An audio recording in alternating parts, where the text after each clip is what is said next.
My name is Aaron Vale, and at 7:18 in the morning, I am sitting in a white delivery van behind a pharmacy on East Mercer, waiting for a guy named Len to finish counting sealed medicine bags into a plastic crate. The radio in the van does not work right. It keeps cutting between morning traffic, a local talk show, and short emergency updates that sound too calm for the number of police cars moving through the city without sirens. Len is behind the pharmacy counter, wearing blue gloves and one of those disposable masks people started buying again 2 weeks ago. He has the back door propped open with a case of printer paper, and every few seconds he looks past me toward the alley. He is not usually this slow. Most mornings he shoves the crate into my hands, tells me not to lose it, and goes back to arguing with insurance companies. Today he keeps checking the printed manifest, then checking the crate, then checking the alley again. 4 nursing home deliveries, he says. 2 private, 1 hospital lab drop, 1 emergency order going to Westlake Tower. Westlake Tower does not tip, I say. Len does not smile. He seals the crate with a red zip tie and writes my driver number on the side with black marker. You hear anything from dispatch? He asks. I look at my phone. The delivery app has been lagging since 6. Orders are still coming in, but the map keeps freezing over sections near the hospitals. Red warning boxes keep popping up and disappearing before I can read the full messages. Something about traffic restrictions. Something about service delays. Something about driver safety. I heard the east side is blocked near County General, I say. That is all. Len lowers his voice even though the alley is empty. My cousin works intake there. She called my wife at 5 this morning, said people were biting staff in the waiting room. Not drunk people, not drug people, sick people. Security locked the doors from the inside. I look at the crate again. Then why are we delivering? He gives me the kind of look a tired man gives when the answer is ugly and simple. Because the system is still open. That sits there between us. A truck bangs over a pothole at the mouth of the alley, and Len flinches hard enough to knock a bottle of sanitizer off the counter behind him. He stares at the alley until the truck passes. Then he reaches into a drawer, takes out a second smaller bag, and puts it on top of the crate. This one is not in the app, he says. My aunt, she is at St. Adeline's, room 214. If you get there, give it to Nurse Brenner, not the front desk, Brenner. I cannot carry off manifest medicine. You can today. I should refuse. Company policy is clear. Chain of custody, scan everything. No private favors, no exceptions. But Len's hands are still on the bag, and his eyes are fixed on me with the kind of pressure that does not need a speech. I take it and put it under my passenger seat. The van smells of cardboard, coffee, cold fries from last night, and the faint chemical stink from the pharmacy crate. My cargo area is packed in layers. 2 grocery orders, 3 restaurant bags, envelopes from an office tower, prescriptions, a box of wound dressings, diapers, dog food, bottled water, and a birthday cake from a bakery that opened early for no good reason. Half the city is still pretending this is Thursday. The other half is already moving faster than usual. I pull out of the alley and turn onto Mercer. The morning light is clean, but the street is wrong. A bus is stopped in the right lane with its hazard lights blinking. Nobody is getting on. Nobody is getting off. 3 passengers are standing in the aisle near the front, staring toward the back of the bus. The driver has both hands on the wheel and keeps leaning toward the radio clipped near his shoulder. A woman outside bangs on the door with her purse, but the driver does not open it. I slow down. The woman turns toward my van and waves one arm. Her hair is loose around her face and she has one shoe on. I see no blood, no injury, no clear reason to stop. You just panic starting to show in pieces. My route tablet beeps. Delivery 1. Groceries, 824 Parker Street. Leave at door. Normal job, normal instruction, normal lie. I keep driving. Parker Street is 6 blocks north. Old brick apartments over laundromats and small restaurants. Usually delivery trucks fight for curb space there. Today I find a spot directly in front of the building. No one honks, no one curses from a car window. A laundromat door hangs open, and 2 washing machines spin inside with nobody around. Wet clothes are piled on the floor near the folding table. The television mounted in the corner shows a news anchor with a serious face, but the sound is muted. I check the order. Apartment 4C. Groceries. Canned soup, bread, milk, peanut butter, batteries, cat food, 2 cases of water. Heavy order. The kind that should have a decent tip. The kind that now means somebody upstairs is scared or smart. The building front door is locked, but the customer has left instructions. Call when here. Do not use intercom. Do not wait in lobby. I call. It rings until voicemail. I call again. Same thing. From somewhere above me, glass breaks. I step back from the entrance and look up. A window on the 4th floor is open. A man leans out with both hands on the sill. Delivery? He shouts. Groceries for 4C. Leave it there. I need access to the building. Do not come in. His voice cracks on the last word. He disappears from the window, then returns with something in his hand. A key drops from the 4th floor and lands on the sidewalk with a hard ping. It bounces under the van. I stand there for 1 second, annoyed in the old way. The workday way. Then a sound comes from inside the building lobby. A low banging. Not one impact. A repeated shove against metal. The man upstairs shouts, "Do not open the stairwell door." I crouch and reach under the van for the key. My fingers close around it. I scan the sidewalk, then unlock the front door and push it open. The lobby smells of mop water and spoiled food. Mail is scattered across the tile. The elevator doors are closed, and the display is dark. At the end of the lobby, a fire door marked stairs jumps in its frame. Something hits it from the other side. Then again. Then again. I leave the groceries inside the front entrance, close the outer door, and shove the key back through the mail slot. The man above yells, "Wait! Did you bring water?" It is inside. Can you bring it up? You told me not to come in. The stairwell door hits hard enough to shake dust from the frame. The man looks down at me from the window. He wants to argue. I see it in his mouth before he says anything. Then he hears the door again and pulls back. I take a picture through the glass for delivery proof. The app spins. Upload failed. I try again. Upload failed. I mark it complete anyway and type left inside entry. Customer advised no entry, safety issue. The app accepts that without complaint. That might be the first real sign of trouble. On a normal day, the app questions everything. Today, it seems happy to let me move. When I return to the van, a police cruiser turns onto Parker Street at the far end, moving too fast. It clips the side mirror of a parked sedan, does not slow, and disappears through the intersection. No siren, no warning, just speed. I sit in the driver's seat and check the next stop. Delivery 2. Prescription. St. Adeline's Care Center, signature required. Len's aunt, same place.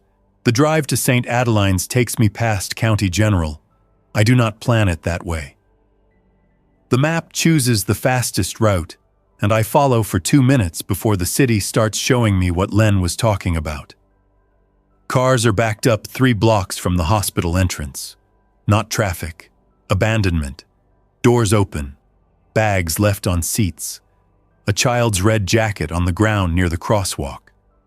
Two ambulances sit crooked across the emergency bay, rear doors open. A paramedic stands on the roof of one ambulance, holding a metal oxygen tank in both hands. Below him, three people in hospital gowns slam against the side of the vehicle. The paramedic swings the tank downward once, then backs toward the front of the roof. I stop at the light. The signal is green, but nobody moves. The driver in front of me is recording with his phone through the windshield. His brake lights glow bright red. He does not seem to understand he is blocking the lane.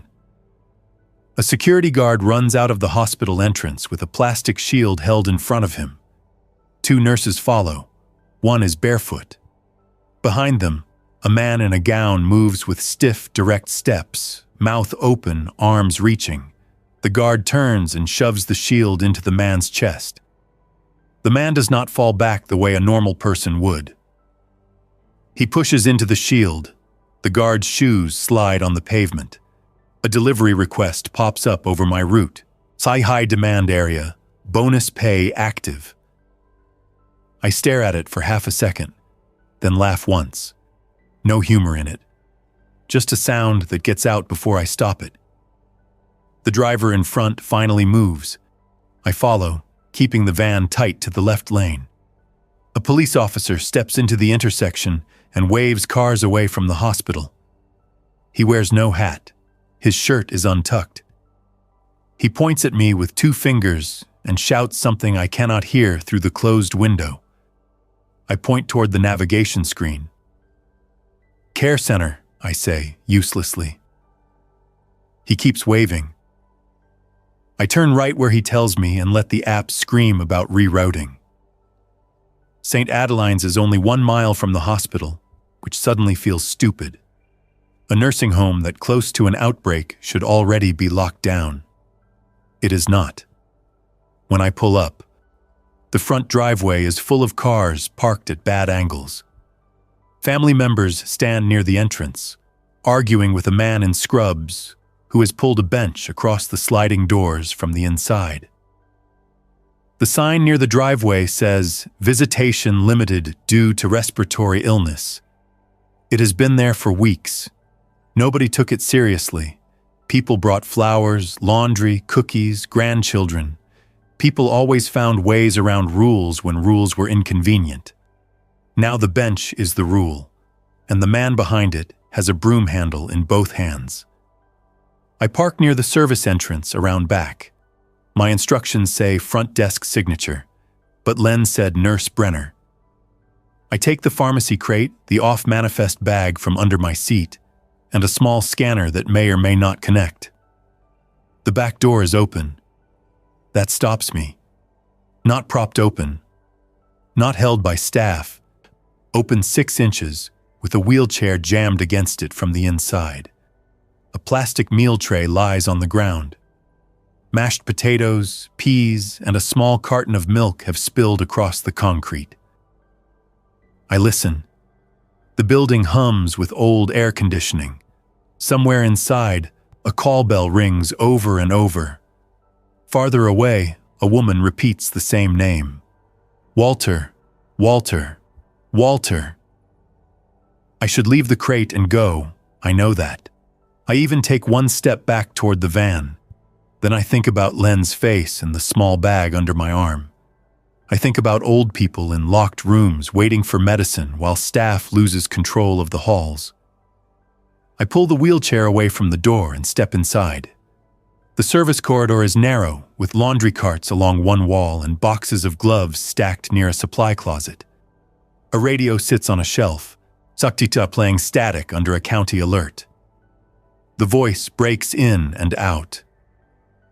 Avoid contact with persons showing violent confusion. Do not approach medical facilities unless directed. Remain indoors. A staff member comes around the corner so fast she almost hits me. She is maybe 50, with gray hair tied back and a badge clipped to her scrub top.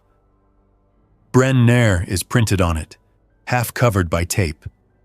"You delivery?" she asks. "Pharmacy, I need a signature." "No time. Give me the crate."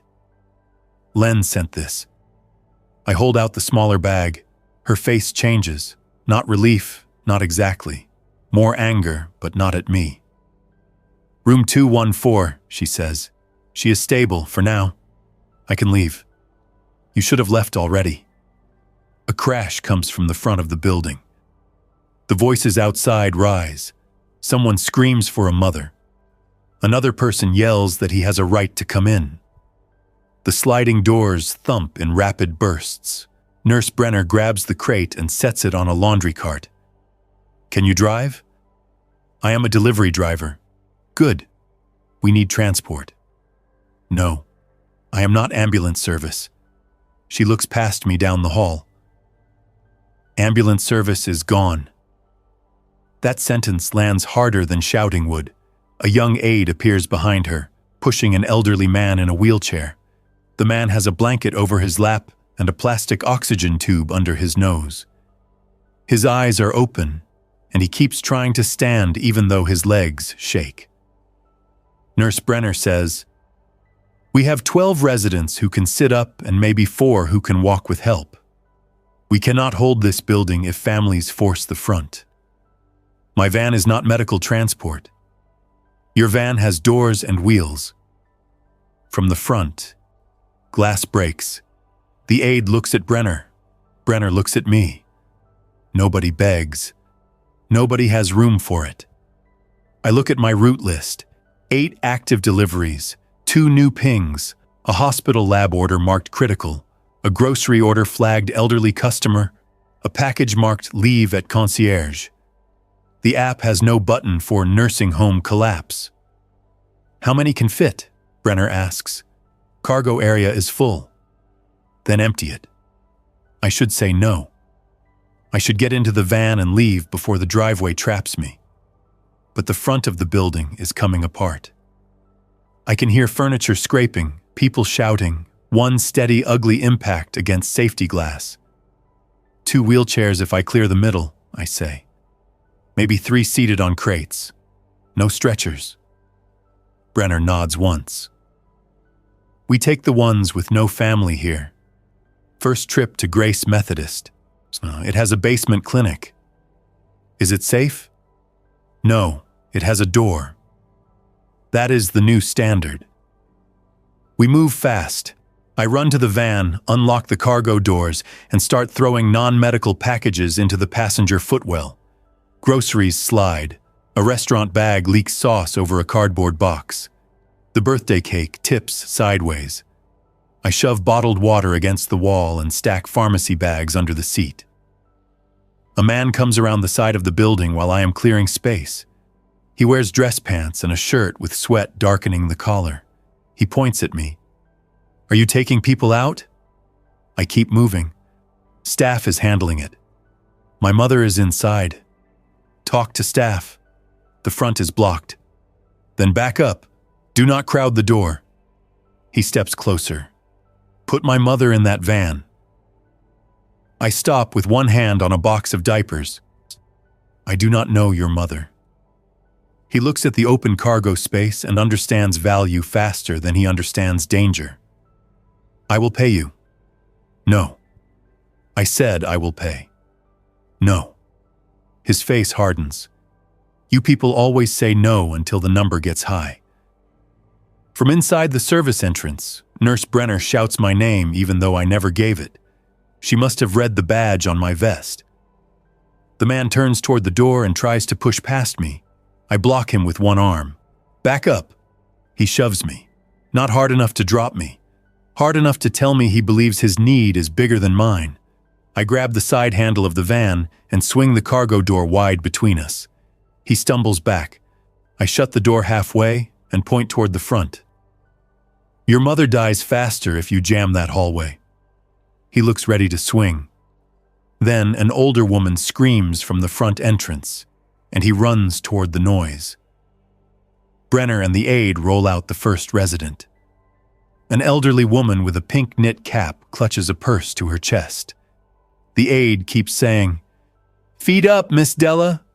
Feet up!" We lift the wheelchair awkwardly into the cargo area. Not safe, not dignified, not legal yesterday. necessary today. The second resident is the man with oxygen. I secure his chair with 2 cargo straps usually meant for crates. Brenner climbs in with both residents and 1 backpack of medicine. "I need to make more trips," she says. The front of the building gives way before I answer. It is not a movie sound. No huge crash. Just a layered failure. Glass cracking. Metal frame popping. People yelling in anger, then yelling in fear when something inside reaches the entrance. I see movement through the side windows. Family members push in. Staff push back. Then a woman in a yellow cardigan stumbles out backward, falls near the hedges, and crawls away using both hands.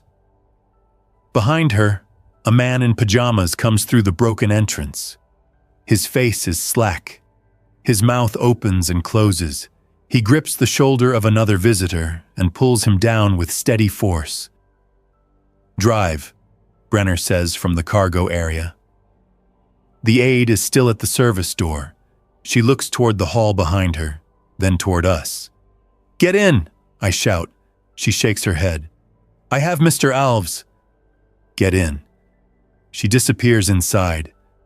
I wait 2 seconds. 3. Brenner hits the side wall with her palm. "Go." I hate her for being right. I hate myself for obeying.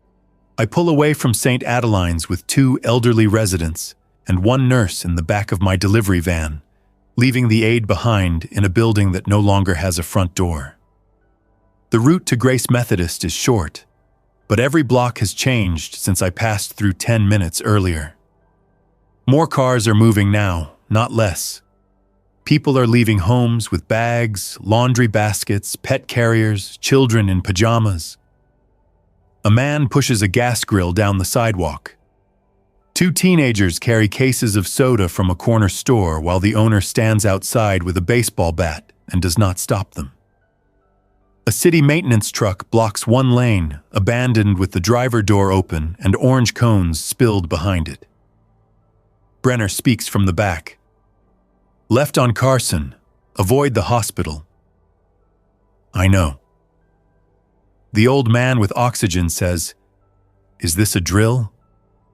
Nobody answers. My phone rings. "Dispatch." I tap speaker. "Aaron." A recorded message starts. "Due to increased service demand, all active drivers should remain on assigned routes. Driver safety is our priority. Do not abandon company property. Complete deliveries when possible. Emergency pay rates are now active." I hang up. Brenner says, "Company?" "Yeah." "What did it say?" "That money still exists." She gives a short breath of anger. "Of course it does." At Grace Methodist, the parking lot is already crowded. The church has red brick walls, a daycare entrance, and a fellowship hall connected by a covered walkway. A hand-painted sign on poster board reads, "First Aid and Water." Another sign below it reads, "No weapons inside." 3 men stand at the doors, checking bags. One has a hunting rifle slung across his chest, which makes the second sign optimistic. I pull up to the curb and open the cargo doors. Brenner jumps down and starts giving orders before anyone asks who she is. 2 residents from St. Adeline's, oxygen dependent, medications in backpack, need interior room, no windows. A man with a gray beard steps forward. "We are almost full." Brenner points toward the elderly woman. "She is 91. He looks at the woman, then at the old man, then toward the road. His hesitation is honest and ugly. Full means full. Compassion does not create floor space. "Basement," he says, "but no more after this unless we clear rooms." We unload the residence. The pink cap woman refuses to let go of her purse. The old man thanks me 3 times. Brenner steps close before going inside. "Leave the city," she says. "I have deliveries." "No. You have a van people will start fighting over." "I have medicine in it." Then decide who gets it before someone decides for you. She turns and follows the residents into the church. I stand beside the van, with the cargo doors open and my route tablet still chirping. The birthday cake box has collapsed on one side. A bag of groceries smells of cracked eggs. The pharmacy bags are mostly intact. I still have Len's delivery marked incomplete. The app shows St. Adeline's in red now, with a banner, "Delivery exception, location access issue." That is one way to say it. A woman approaches from the church steps. She holds a baby against one shoulder and a phone in her other hand. "Are you doing deliveries?" "No." "You have groceries?" "No." "I can pay." I shut one cargo door. "Not today. My husband is at work. My other child is home with my sister. I need to get to Fulton Avenue. I cannot drive you. Please." I close the second door and lock it. Go inside the church. My sister is not answering. The baby starts crying. The woman looks toward the street with a vacant anger that has no target. I want to help. That is the problem now. Every person has a real reason. Every person sounds urgent. Every refusal feels criminal. But the van has limits. Fuel has limits. Time has limits. A city falling apart is mostly a math problem with people trapped inside it. "I'm sorry," I say. She stares at me until the words become useless. Then she walks back toward the church. I get in the van and sit with both hands on the wheel. I do not drive yet. I check the fuel. Half tank. Range says 148 miles. That number is a joke unless roads stay clear. I check my phone battery. 62%. Portable charger in glove box. Water, 8 bottles plus customer orders. Food, groceries not mine. Medicine not mine. Vehicle not really mine either. Everything useful belongs to somebody else until ownership stops mattering. A new delivery request pops up. Urgent medical supply pickup. County General Outpatient Warehouse. Bonus, $75. I decline. It pops up again. Same request. Bonus, $95. I decline. The app freezes, then updates my active route. Next required stop. Westlake Tower, priority customer. Westlake Tower is rich people, secure lobby, private parking, concierge who acts offended when a delivery driver breathes wrong. I have been there dozens of times. The building sits west of downtown, away from the hospital, away from the nursing home, and away from the first visible mess. People in that tower will still believe rules work. The package in my van is small, marked temperature sensitive. The pickup notes say pharmacy wellness order. Could be insulin, could be expensive vitamins, could be something useless. The app says signature required.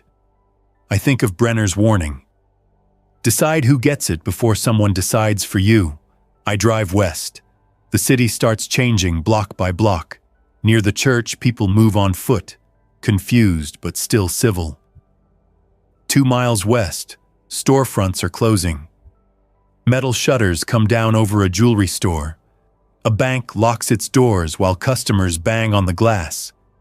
At the next intersection, a city bus drives on the wrong side of the road with its destination sign flashing "Not in service." I catch a glimpse through the windows. Standing passengers. Too many. Faces turned toward the back. On 6th Avenue, my delivery tablet reroutes me away from a police closure.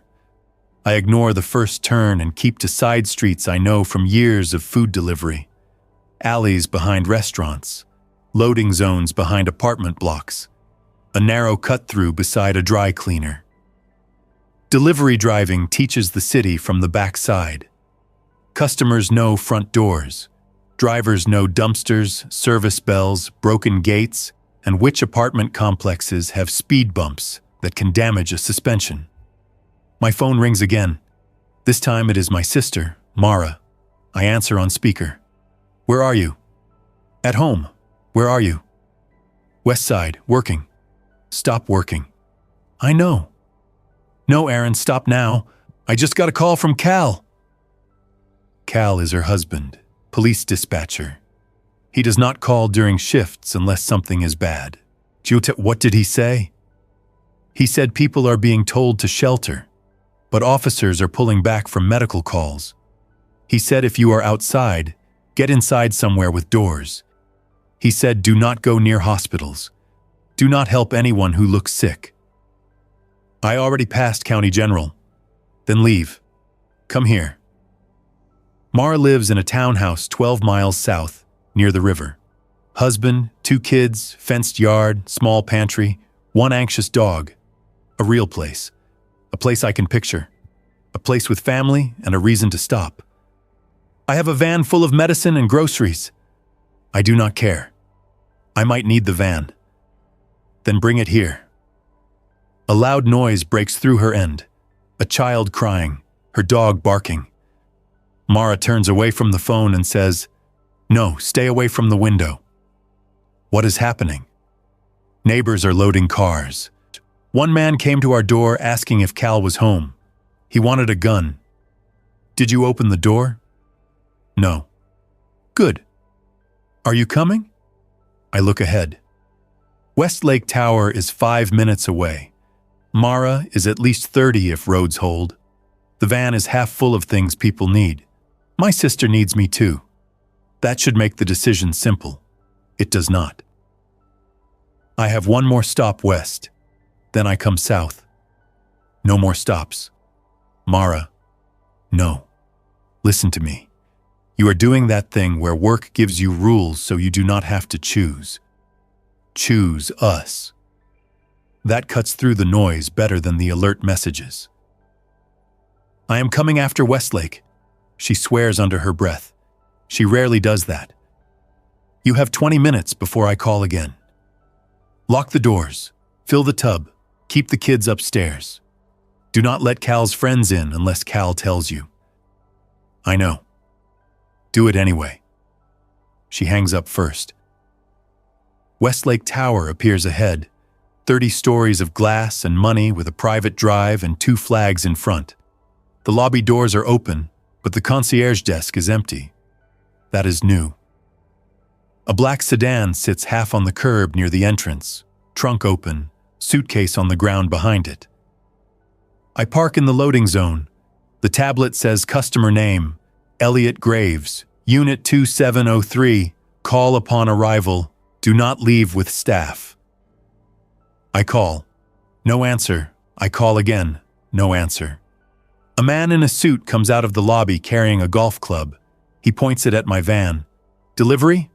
Yes. What unit? Cannot tell you. Is it medical? Cannot tell you. He lowers the golf club a little. The elevators are locked. Concierge left. So residents are fighting upstairs. Then I am marking access issue. He steps closer. Hold on. You have medicine? I have a package for one customer. My wife needs blood pressure medication. Call her pharmacy. He laughs once, mean and exhausted. You think phones work? The lobby behind him is too clean for what is happening outside. Marble floor, tall plants, soft chairs, a vase broken near the elevators. On the wall, a screen shows building announcements. Package lockers temporarily unavailable. Please contact concierge. The man looks through my passenger window and sees the pharmacy crate bags on the floor. His eyes lock on them. Open the van. No, I live here. Good for you. He grips the golf club again. Open the van. The tone changes everything. He is no longer asking for help. He is measuring distance. I put the van in drive. He moves in front of me. I do not floor it. I inch forward. The bumper touches his trousers, not hard. He looks shocked that the world has changed enough for a delivery driver to push him with a vehicle. He hits the hood with the golf club. Once. twice. The second strike dents the metal. I keep rolling. He steps aside at the last second and shouts after me. I do not hear the words clearly. I hear enough. The app complains. Delivery not completed. Customer signature required. I cancel the stop and select safety concern. For the first time all morning, I turn the app off. The silence after that is strange. No chimes, no route instructions, no fake urgency from a company server sitting somewhere safe. Just the engine, the tires, the distant sirens, and my own decisions. I head south toward Mara. At the first gas station, every pump is occupied. Cars line up into the street. A man in a pickup is filling plastic storage bins in the truck bed, not gas cans, actual clear bins with lids. Gas spills down the side of one and pools near his shoes. The clerk inside pounds on the glass from behind the counter, pointing toward the pump. Nobody listens. I have half a tank. I should keep going. I almost do. Then I see the fuel tanker pulling out from the back lot with no escort and no rear lights. It turns west. People at the pumps notice too late. Several abandon their cars and run after it, shouting. The station becomes a knot of vehicles with no drivers. Half a tank is no longer enough. I pull around the back, near the air pump, and park behind the dumpster enclosure. I have a company fuel card for approved stations. This one is approved. That still matters to the machine even if nothing else does. I grab 2 empty 5-gallon cans from behind the driver's seat. They are technically for roadside deliveries when customers run out of gas. I have used them twice in 6 months. Both times the customer yelled about the service fee. I walk to the farthest pump. The line there is stalled because a silver compact car sits with nobody inside. The pump screen still asks for payment. I swipe the company card. It approves. A woman in a minivan behind the compact car honks, then rolls down her window. Hey, we are waiting. Car is empty. We were next. I need 5 gallons. We all need gas. She has 2 children in the back. One presses a stuffed animal against the glass. The woman's hair is pulled back badly, and her face has that same brittle look I saw at the nursing home. Real need, real fear. Another math problem. I fill 1 can, then stop. Pull up after me. Pump is active. Her face changes. What? I'm leaving it active. Fill fast. I fill the second can halfway, cap it, and step away. She hesitates, then pulls around the empty car, close enough to scrape the bumper. I carry my cans back to the van. A man near pump 3 sees what I did. Company card? Hey, open that pump too. I ignore him. Hey! I set the cans inside the van and shut the cargo door. He starts walking toward me. The gas station clerk unlocks the front door just wide enough to throw something outside. A bundle of lottery signs. He shouts, "Everybody get away from pumps! Police coming!" Nobody moves. Then somebody inside the store slams into the glass from the customer side. The clerk turns. Another impact. A smear of red appears on the glass. Not a spray. Not a movie mess. A hand drag. Enough to change every person's priorities. The clerk backs away from the door. A woman near the pumps screams. People who have been arguing over fuel now run from the store entrance. The man coming toward me stops, looks back, and loses interest in my company card. I get in the van and pull out through the car wash lane, clipping a plastic cone under the front tire. It drags for half a block before breaking loose. Mara calls again. "I am on my way," I say before she speaks. "Where?" "Southbound, near 12th. Do not take Franklin Bridge. Cal said it is blocked." "River Road?" He said maybe.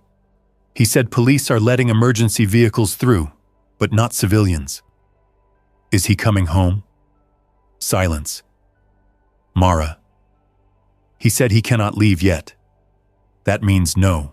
It means he wants to. It means he is trapped inside a building full of ringing phones and impossible calls. I will get to you, I say. Hurry. The road south is not one road anymore. It is a negotiation every few yards. Cars stopped at angles, people on foot. A delivery truck burning near an office park, smoke climbing straight into the pale morning. Two men fighting over a bicycle trailer. A woman standing on the roof of a parked car filming while an older man begs her to help him lift a suitcase into a trunk. I take alleys when I can. At one point, I drive through the rear lot of a pet supply store and come out behind a strip mall. The cargo shifts every time I turn. Something glass breaks behind me.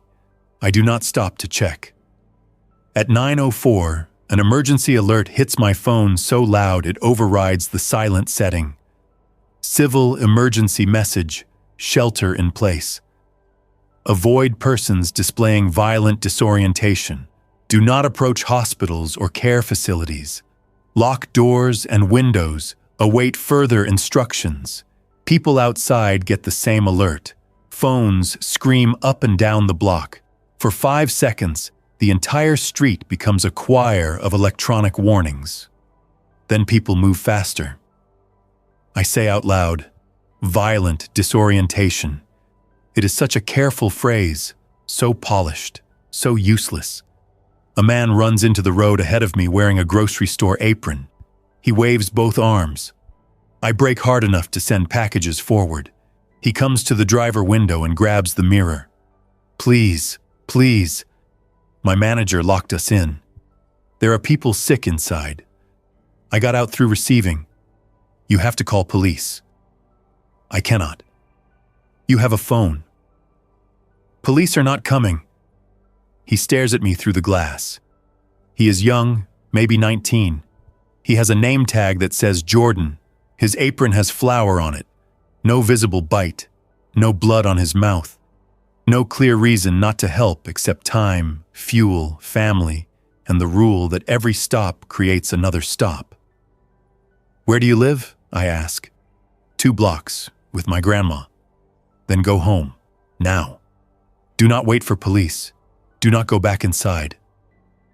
My friend is still in there. Can you get him out without opening the main doors? He looks toward the grocery store. A crowd has gathered near the entrance. Some customers are trying to get in. Some are trying to get out. The automatic doors open and close against shopping carts jammed between them. Jordan lets go of my mirror. Go home, I say again. He runs toward the side street. I keep driving. That one stays with me. Not because I did something brave. I did almost nothing. I gave a scared kid 1 sentence and left his friend in a grocery store. Survival starts showing its price early. It does not wait until night.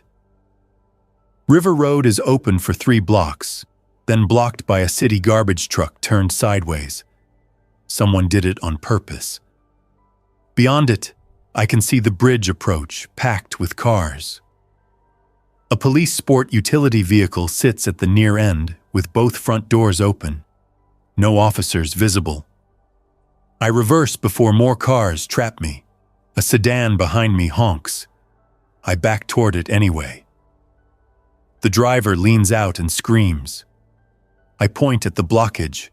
He keeps screaming. I swing the van into the driveway of a closed tire shop and cut through the lot, bumping over a curb into a residential street. The South Side neighborhoods are awake now. Garage doors open. People carry boxes. A man tapes cardboard over a broken window. A woman drags a mattress against her front door. Dogs bark from behind fences. Every porch has someone on it. Every person watches the road. My van is no longer invisible. That is the part Brenner understood before I did. A delivery van means food, medicine, packages, gas, a working engine, a person who knows routes. It is a moving answer to several problems.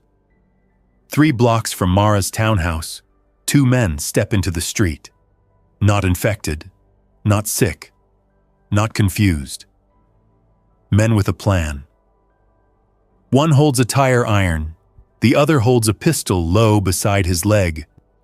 They stand far enough apart to make swerving hard. The pistol decides the rest. I slow down. The man with the tire iron raises one hand. Stop there. I stop with the engine running and the doors locked. He walks to my window. The pistol stays near the front of the van, angled down but ready. Open up. No. We need the vehicle. No. He taps the glass with the tire iron. This is not a request. My family is 3 blocks away. So is mine. He says it with no shame. He may even be telling the truth. The man with the pistol looks younger, nervous. He keeps checking behind him. Bad partnership, bad discipline, still dangerous. Take supplies, I say. Not the van. The tire iron man glances at the cargo area. Unlock the back. I will hand some out. He hits the window. Not enough to break it, so it's enough to make the point. Unlock the back. I look past him. On the left, a narrow driveway runs between 2 houses and connects to an alley. I know it because I delivered dog food to a woman on this block last winter, and her driveway had a basketball hoop that scraped my roof rack. Delivery memory. Useless details until one becomes a rote. The pistol man turns toward a shout behind him. For 1 second, his gun points away from the windshield. I slam the van into reverse. The tire iron man jumps back. I crank the wheel hard and back into the driveway, clipping a trash bin. The bin bursts open, garbage under the tires. The pistol man fires once. The sound cracks through the van and punches a hole somewhere in the rear panel. I keep reversing. The basketball hoop scrapes along the roof with a terrible metal drag. The driveway fence tears at the side mirror. I hit the alley backward, brake, shift into drive, and go. Another shot. This one hits brick. I do not look back until I am 2 streets away. When I reach Mara's townhouse, the front door opens before I get out. She stands inside with a kitchen knife in one hand and her son behind her gripping the back of her shirt. Her daughter is on the stairs, holding the dog's collar. I park halfway on the lawn and jump out. Inside, Mara says. Not yet. We load. Her eyes go to the bullet hole in the van. What happened? People wanted the van. Are you hit? No, I say it fast. She checks anyway, eyes moving over my shirt, my arms, my face. Then she nods once and becomes practical. We move supplies from the van into her townhouse. Not everything. There is no time. And too much belongs to destinations I will never reach. We take bottled water, shelf-stable groceries, diapers even though her kids are older, first aid items, batteries, gloves, sanitizer, protein bars, 2 flashlights, the half-full gas cans, and every prescription bag that is not temperature sensitive. Mara does not ask permission. Good. What about the van? She asks. We may need it. We cannot defend it here. She is right. Her townhouse row has shared parking, small yards, too many windows, and neighbors watching every item we carry. One man across the street stands at his upstairs window with binoculars. He does not even pretend to hide. Mara's son, Owen, is 11. He carries a case of water with both arms wrapped around it, jaw set hard. His sister, Lila, is 7 and keeps asking where her dad is. Mara answers the same way each time. Working. He loves you. Keep moving. Inside, Mara has done well. Tub filled, pots filled, curtains closed, back door braced with a chair, phones charging, shoes lined by the stairs, a backpack for each kid, dog food in a plastic bin. She has thought in steps, not feelings. That gives us a chance. Cal calls at 9:47. Mara puts him on speaker. Where are you? At the communications center. Listen carefully. The South Bridge is blocked. North Bridge is jammed. River Road is useless. If you leave, take utility access behind the old rail yard. Aaron knows it. I do. Barely. A service road behind warehouses, used by city crews and delivery drivers avoiding train crossings. Mara looks at me. Cal continues. Do not go to the official shelter at Lincoln High. It is already overwhelmed. And reports of exposure inside. Go west or southwest, not east, not downtown. When are you coming? Lila asks from the stairs. The line goes quiet for half a second. Cal says, Hey, Bug, I am trying. That is not an answer. Lila knows it too. She starts crying without making much sound. Cal's voice changes. He is talking to Mara now. You need to leave before noon. Without you? If I can get out, I will head to your mother's old place near Bell Creek. If I cannot, I will call. No. Mara. No. I step away from the speaker and check the front window. A man in a gray hoodie stands near the van. He reads the company logo on the side. Another neighbor walks toward him. The binocular man is gone from the upstairs window. We have a problem, I say. Mara ends the call with Cal still talking. Not because she does not care, because the problem is at the curb. I open the front door before the men touch the van. Can I help you? Gray Hoodie says, You brought supplies. For my family. Everybody here has family. The second neighbor is older, maybe 60, wearing slippers and a winter coat despite the mild morning.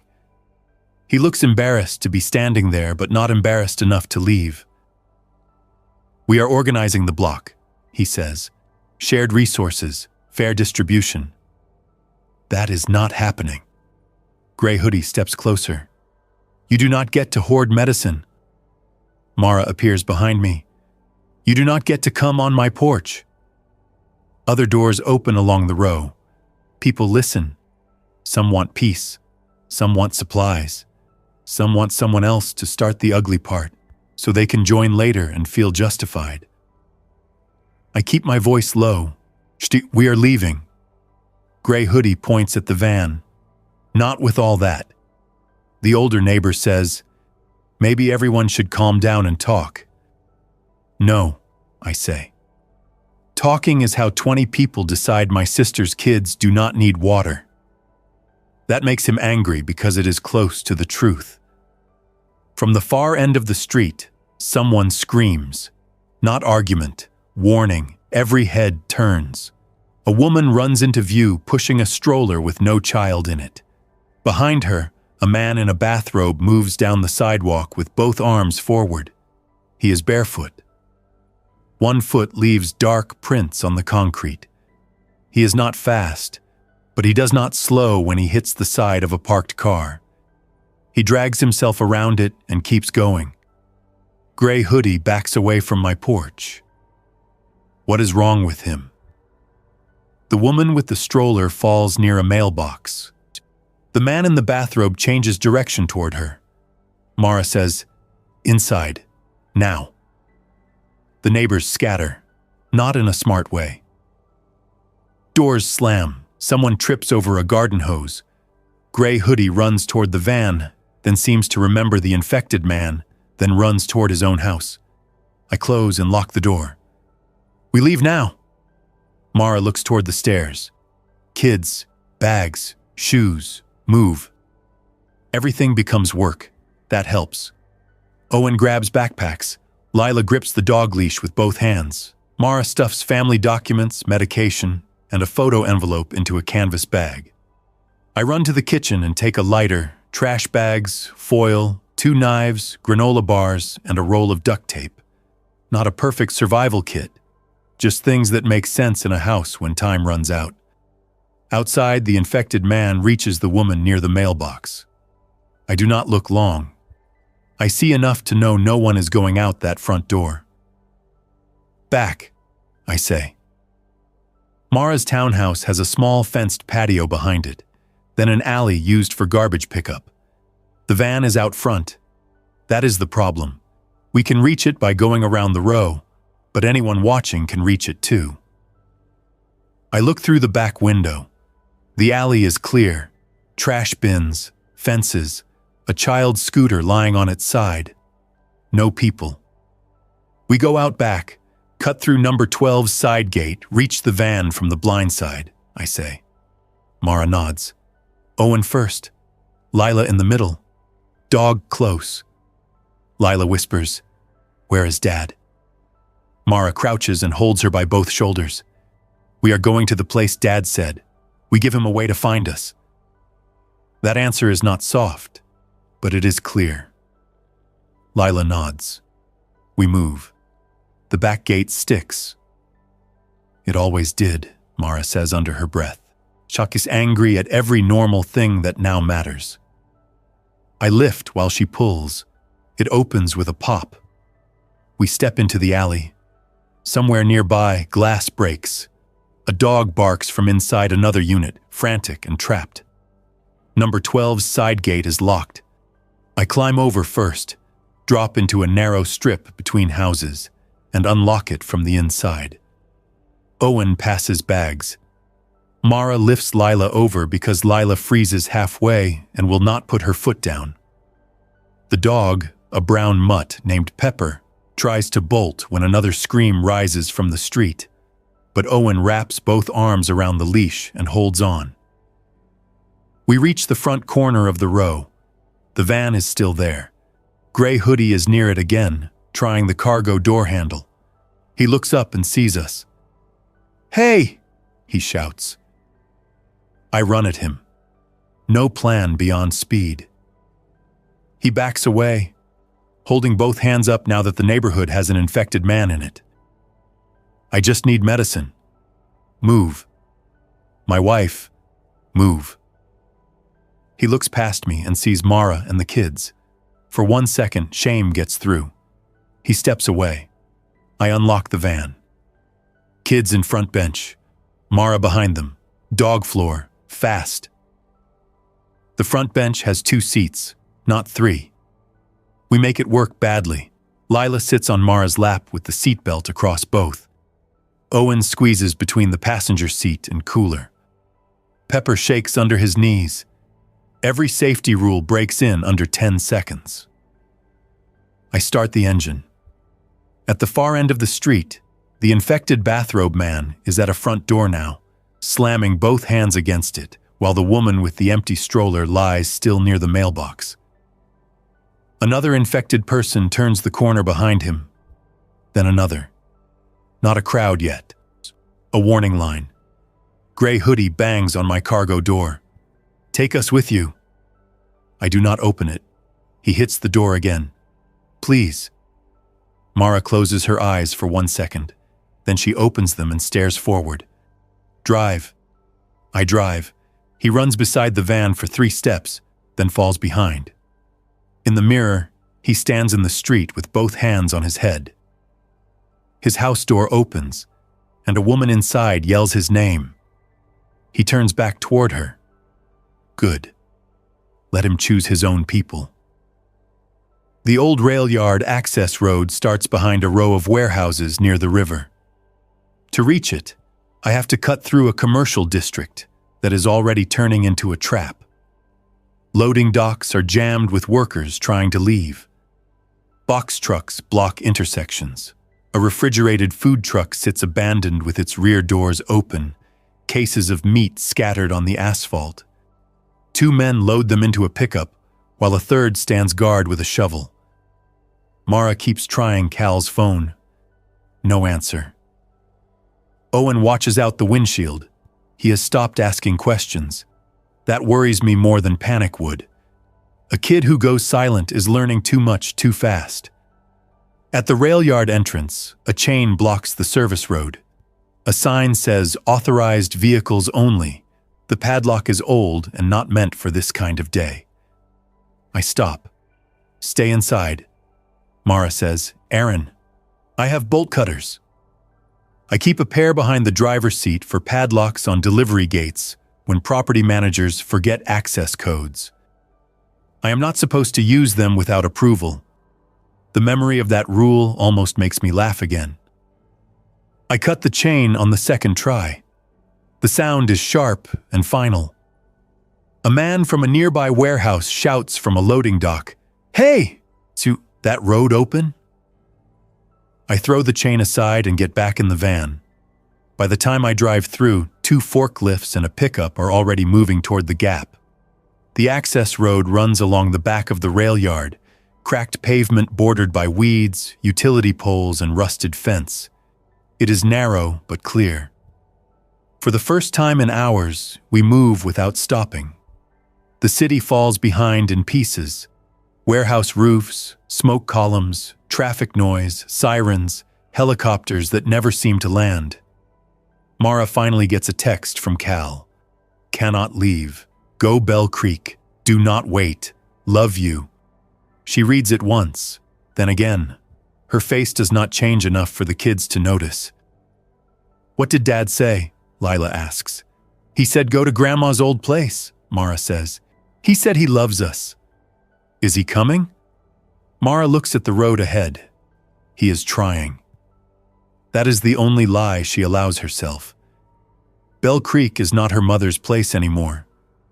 Her mother died 3 years ago, and the property has been sitting vacant except for a neighbor who checks the pipes in winter.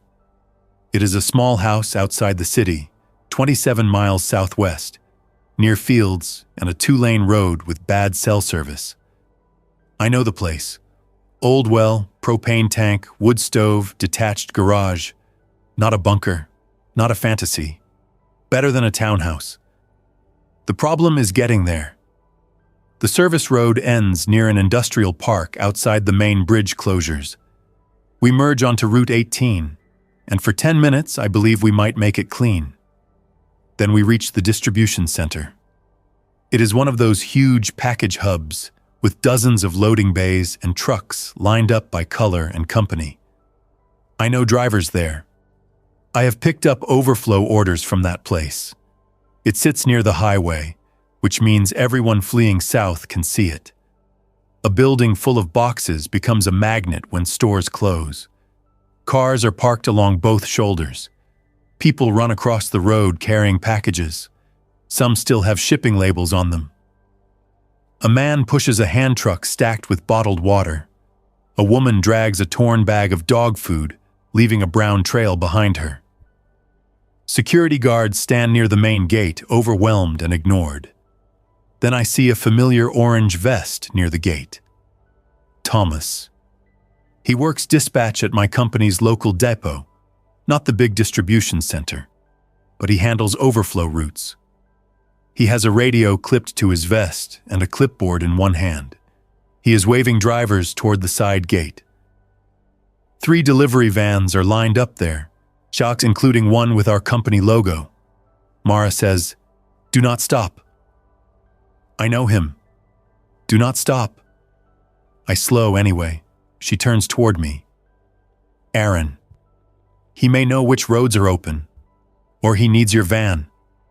That is the kind of thing I would have argued yesterday. Today I keep both hands on the wheel and pull just close enough to lower the window 2 inches. Tomas recognizes me. Vale, you still active? No. You got cargo?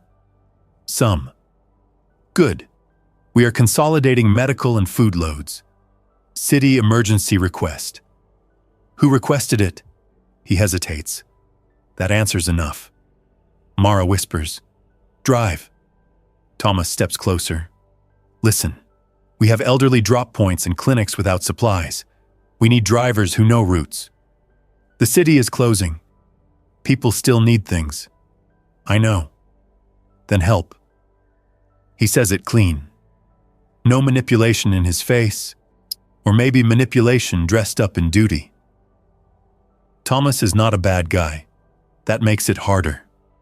Bad people are easy to refuse. Good people with impossible requests can tear you open. A crash erupts at the distribution center gate.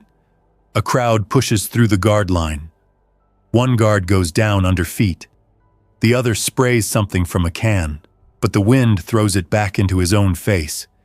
People surge into the truck yard. Thomas looks back, then returns to me. We have a route south, through Milton Pike. Take the convoy. Where? County storage site. Food, water, generator fuel. We stage there. Mara says, No. I ask, Is it secure? Thomas looks toward the broken gate. More secure than this. A delivery van behind him honks. The driver shouts, Thomas, move! The road behind us starts filling with cars. Ahead, Route 18 remains open but slowing. The convoy might have supplies and information. It might also turn my family into labor for a collapsing system. Mara's face tells me she already knows which one it will become. We are going to Bell Creek, I say. Thomas reaches through the window gap and shoves a folded paper into my hand. Then avoid Milton. We got reports of a roadblock. Take Old Quarry, then south through Ash Road, and ditch that logo when you can. Why? He points at my van. People see it before they see you. The crowd at the gate spills farther into the road. One of the people running from the warehouse is not carrying anything. He moves wrong, direct, mouth open. A woman near him drops a package and backs away. He grabs her arm with both hands. Thomas sees it. His face drains. Go. I go. Mara watches the side mirror. Your friend? He is still standing. For now. She is not being cruel. She is keeping the van moving. Someone has to. The folded paper is a rough map with routes marked in pen. Delivery people still trust paper when signals fail. Thomas circled 2 blocked roads and wrote fire near an overpass. He marked Old Quarry Road with a check. Below it he wrote, Avoid logo, avoid night. Do not stop for single person in road. That last instruction sits in my lap for a long time. We reach Old Quarry Road before noon. Traffic thins. Houses spread out. Fields appear between industrial lots. The sky looks too clear for the noise behind us. A few cars pass heading north, which seems insane until I remember every person has a reason. A parent, a spouse, a medicine bag, a child at school, a locked apartment. Nobody thinks from above. People move along lines of love, fear, habit, and bad information. At a rural convenience store, I stop behind the building, not at the pumps. We need to reorganize. The kids need a bathroom, the dog needs water, the van needs the logo covered. Mara does not love the stop, but she agrees after checking the road in both directions. The store is closed, not abandoned. Closed with a handwritten sign on the door, Family Emergency. Inside, shelves are still stocked. That creates a moral problem for about 10 seconds. Then a car pulls into the front lot, and 2 men get out with crowbars. Back in the van, I say. Owen has Pepper behind the building. Mara calls him once, sharp and quiet. He comes fast. Lila climbs in without complaint. We drive around to the side of the store where a stack of flattened cardboard sits near recycling bins. I grab cardboard, duct tape, and a black trash bag from Mara's supplies. We cover the company logo on both sides. It looks terrible. It looks less valuable. Good enough. The men at the front break the store glass while we work. One looks at us. I hold up both hands, showing nothing worth fighting over. He turns back to the store. Inside the van, Mara opens the stolen groceries and makes everyone eat. Crackers, peanut butter, warm bottled water. Lila refuses at first, then eats when Owen does. The dog drinks from a plastic bowl made from the bottom of a cut bottle. I check the cargo. The temperature-sensitive Westlake package is no longer cold. I open it. Inside are 2 injectable medication pens in foam, with a patient label for Elliot Graves. Important to him. Useless to us. Maybe useful to someone. Maybe ruined. I put it back and hate the neatness of the packaging. The pharmacy bags are mixed. Antibiotics, blood pressure meds, pain medicine, inhalers, insulin, antidepressants, antiseptic, blister packs with names I do not recognize. I do not know what to do with most of it. Medicine without knowledge can harm. Medicine left in a van can be stolen. Medicine delivered to the wrong person can save or kill. The old system had pharmacists, labels, doctors, records. Now it has me sitting behind a convenience store with a box cutter and no training. Mara sees my face. We keep it sealed until someone qualified can sort it. Where do we find qualified? Bell Creek has a volunteer fire station 6 miles out. Maybe someone is there. Maybe. Maybe is all we have. At 12:31, Cal calls. Mara answers so fast, the phone slips in her hand. Cal? His voice is rough, with shouting behind him. I have 2 minutes. Are you out? Yes, old quarry. Good. Do not come back. Communications center is compromised. Mara grips the phone with both hands. Compromised how? Caller came in sick. Staff tried to isolate. It spread through the lobby. We are moving upstairs. You said you would leave. I cannot get to my car. I will come get you. No, you will not. Mara closes her eyes. Cal. He speaks faster. Listen. Bell Creek may be safe today, not tomorrow. Fill water from the well.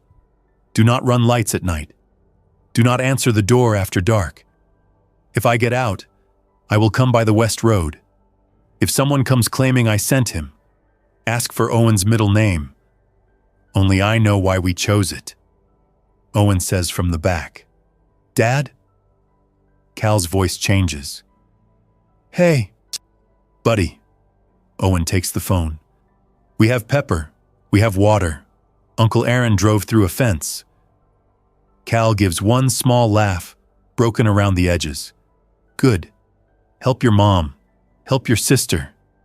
Do what Uncle Aaron says when it is about roads. Do what your mom says about everything else. I will. Lila leans forward.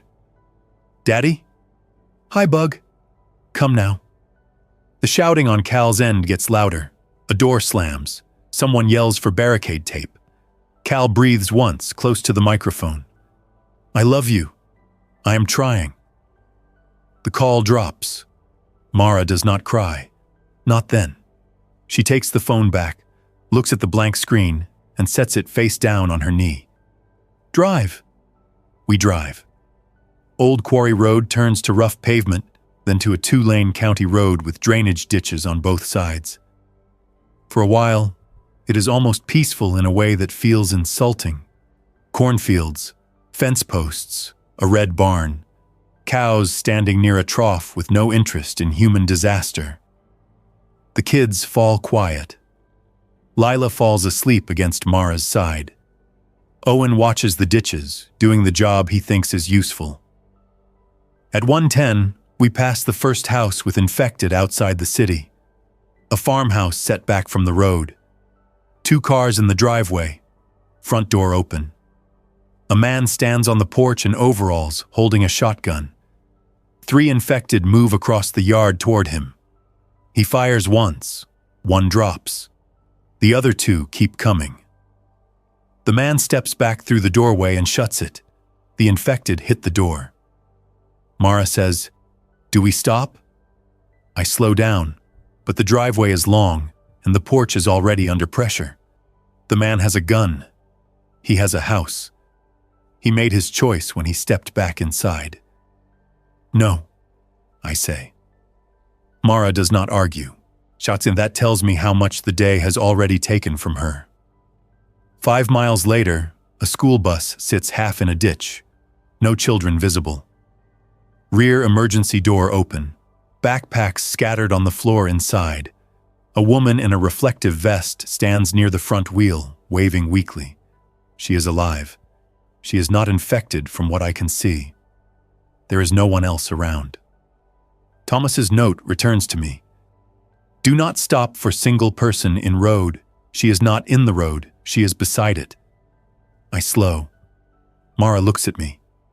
Aaron. She might be hurt. She might be bait. She is wearing a school vest. Bait can wear anything. The woman lowers her arm and points toward the bus. I see movement inside now, a small hand against a window, then another. Children, Owen says. That decides it. Or maybe it gives us an excuse to decide what we already wanted.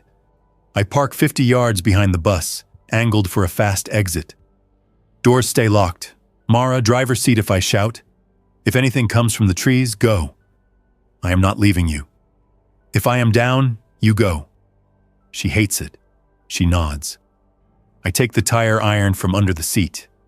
No gun. I do not own one. Cal has one. Cal is not here. The tire iron feels small and stupid, but it is what I have.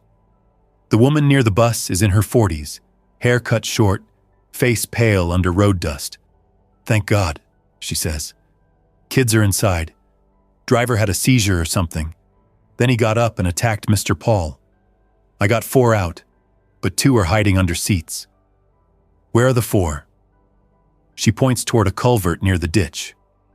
4 children crouch there. The oldest may be 12, the youngest may be 5. All silent, all watching. Where is the driver? Front steps. I shut the divider. A school bus has no real divider. She means she jammed the folding door with something. I climb the rear steps. The smell inside is sweat, vinyl seats, spilled juice and waste. A backpack buzzes with a phone inside. Near the front, something moves low and steady. The driver is wedged by the stepwell, blocked by a seat cushion and a metal pole. His uniform shirt is torn. His hands scrape against the floor. Anybody in here? I say. A small voice answers from under a seat. Yes. 2 kids? Yes. Come to my voice. Stay low. Do not go front. A boy crawls out first, maybe 8, glasses crooked. A girl follows, clutching a lunchbox. I guide them to the rear door. The woman outside reaches up for them. The driver slams into the blocked aisle with enough force to shift the cushion. The girl freezes. Move, I say, not loud, not soft. She moves. I jump down behind her. The woman gathers the 6 children near the ditch. We cannot take 6, Mara calls from the van window. I know, I say. The woman hears it. Her face changes. Please. The nearest town is Bell Creek, 9 or 10 miles away. The bus does not run. The driver is infected. 6 kids and 1 adult are on foot beside a rural road. Leaving them feels impossible. Taking them might doom everyone in the van. There is no good version. Mara gets out before I solve it. How far is your school? 4 miles back, the woman says. It was closing. Parents were coming. Then roads jammed. Any safe building closer? Fire station maybe 3 miles ahead. Mara looks at me. Same one we were going to. The van can fit them if we destroy every rule of seating and cargo. Sure, it will be crowded, dangerous, slow to unload, and impossible to defend from inside. But 3 miles is 3 miles. A child can die in 3 miles today. I open the cargo doors. No bags except medicine. Kids sit on the floor, hands inside, no screaming, no opening doors. The oldest child asks, "Where are we going?" "Fire station," I say. "Is my mom there?" "I do not know." He nods, and that is worse than crying. We load them. The woman's name is Ms. Garza. She is a bus aide, not a teacher. She keeps counting the children under her breath. 6, 6, 6. I do not tell her to stop. The van becomes hot and crowded fast. Pharmacy crates under feet, groceries crushed, dog wedged under Owen. Lila awake now, staring at the children with the exhausted curiosity of a kid who has stopped expecting explanations. We reach the Bell Creek Volunteer Fire Station at 1:42. The station has 2 engine bays, 1 ambulance bay, and a gravel lot. The big doors are closed. A pickup truck is parked outside. An American flag hangs limp from a pole. For 3 seconds, it looks empty. Then a side door opens, and a woman steps out with a shotgun pointed at the ground. She is in her 60s, heavy-set, wearing a fire department sweatshirt and turnout pants. Gray hair under a cap. She raises one hand. "Stop there." I stop. Ms. Garza leans forward from the back. "I have children from bus 14. The woman's face tightens. She lowers the shotgun fully. "How many?" "6. Any bites?" "No." "Any fever?" "I do not know." The woman looks at the van, at the covered logos, at the bullet hole, at Mara and the kids, at me. "I am Captain Rourke," she says. "Everyone out one at a time. Hands visible, sick or injured first." The fire station smells of diesel, coffee, rubber gear, and fear cleaned recently with bleach. There are 15 people inside already. 2 firefighters, Captain Rourke, a teenage volunteer, an elderly couple, a man with a bandaged arm, a mother with twins, a farmhand with mud on his boots, a woman in scrubs who turns out to be a dental hygienist, but becomes medical staff by default. No one hugs the children when we bring them in. Not because people are cold, because everyone is watching for bites, watching for fever, watching for the thing that changes a rescue into a threat. Captain Rourke checks each child's arms, legs, neck, and face. Ms. Garza stands nearby, offended and grateful at the same time. Mara asks, "Any word from the city?" Captain Rourke points to a radio on a desk. "Too much word. None useful." I show her the pharmacy bags. "I have medicine. I picked up from East Mercer, some from St. Adeline's, some root orders. I do not know what is useful." Captain Rourke calls the dental hygienist over. Her name is Priya.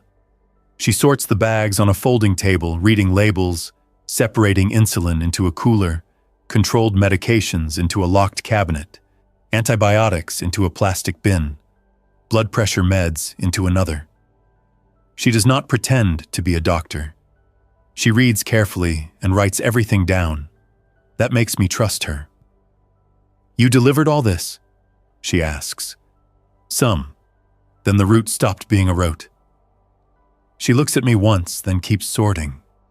"Good thing you did not hand it out randomly." Almost did.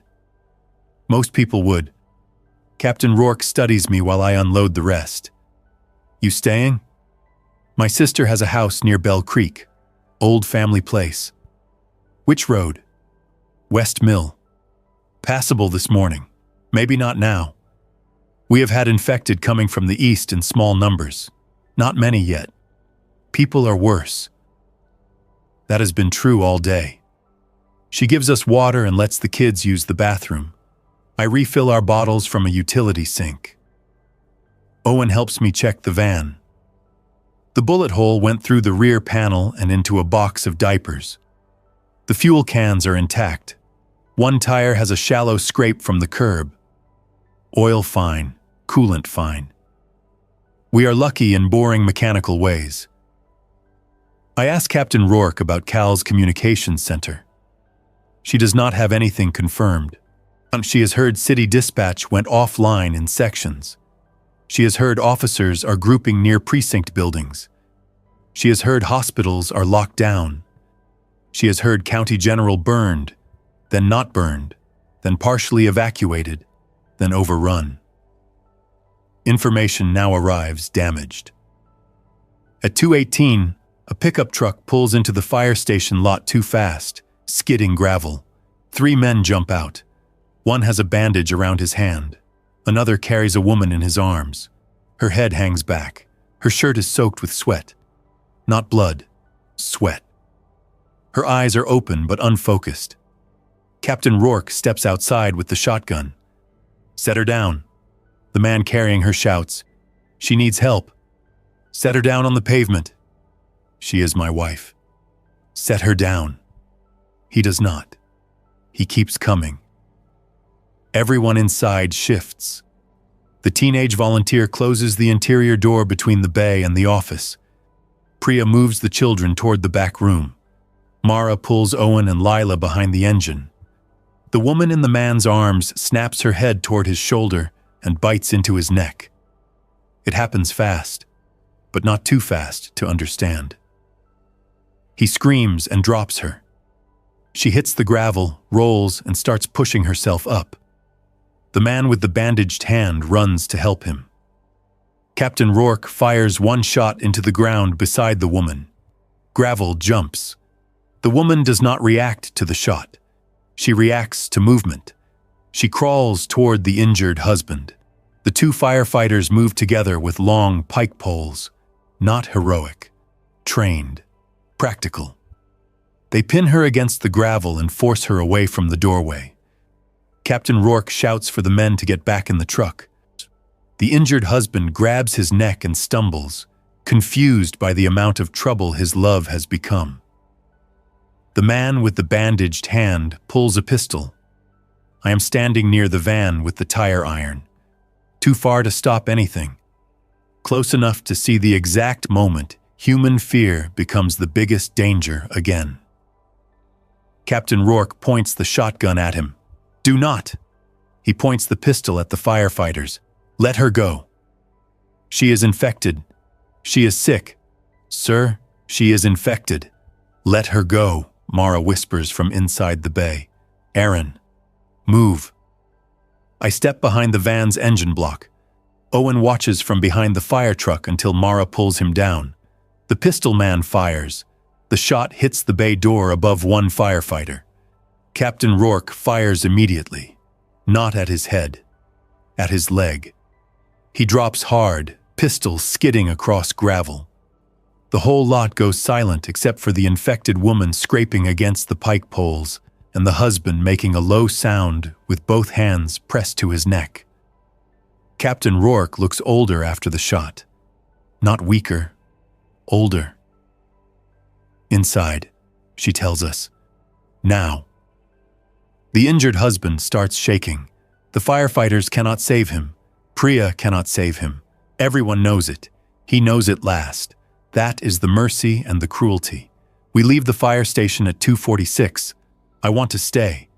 That surprises me.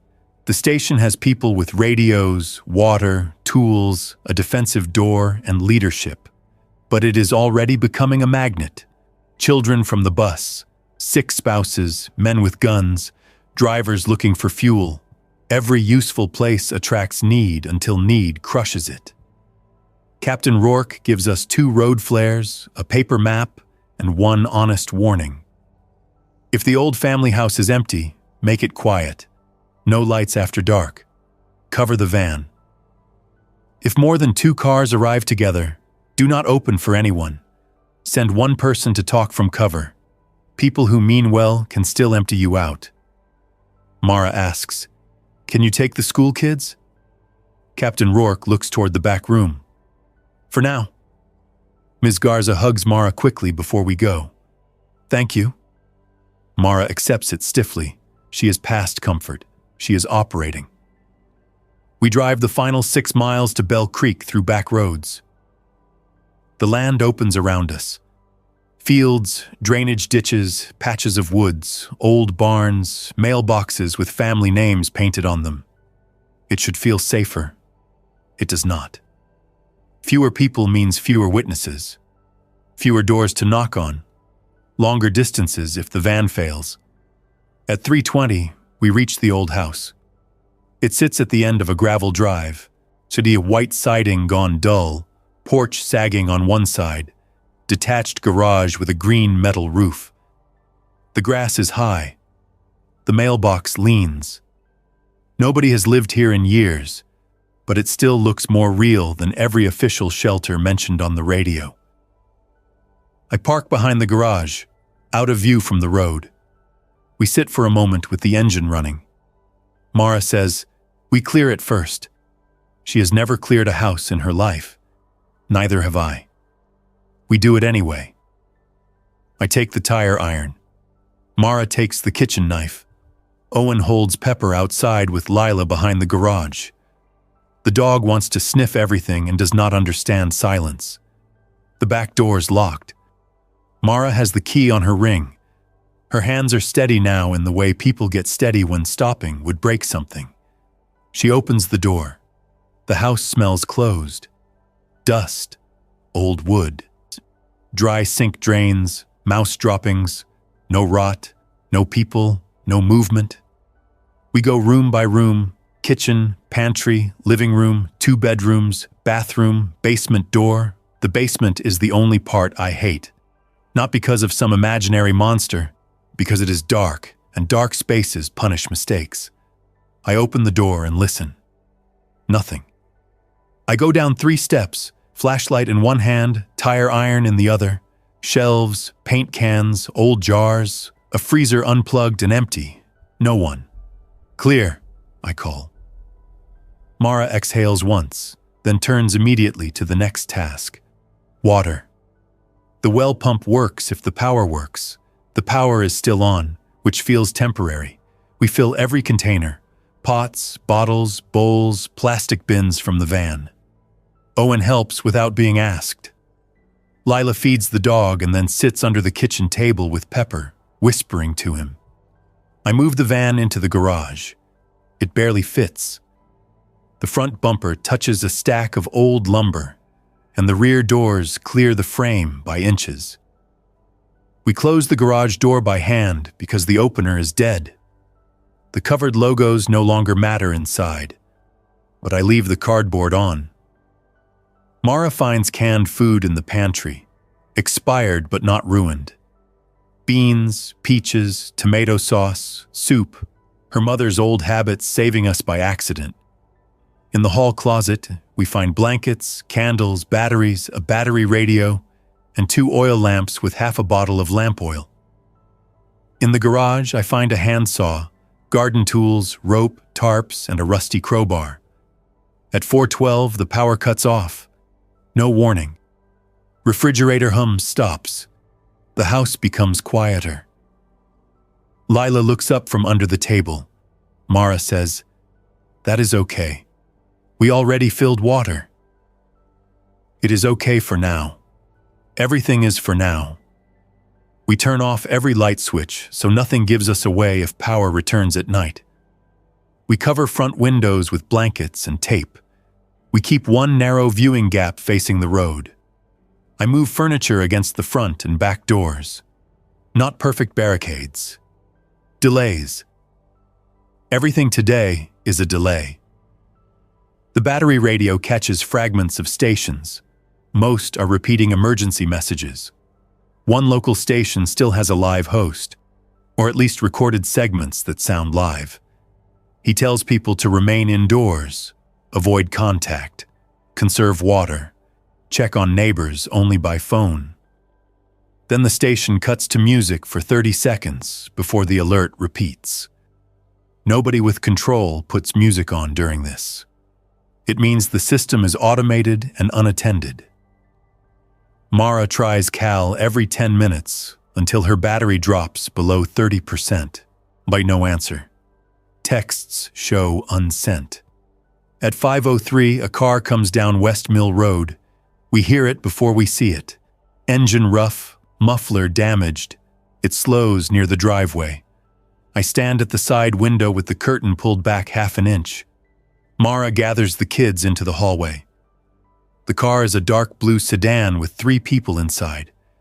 It passes the mailbox, brakes, reverses, then turns into the driveway. I whisper, "Basement." Mara moves the kids without argument. Owen takes Pepper. Lila holds the radio against her chest. The basement door closes softly. The sedan stops near the house. A man gets out first, then a woman, then another man from the back seat. The first man carries a crowbar. The woman carries a backpack. The second man has nothing visible, which does not mean nothing.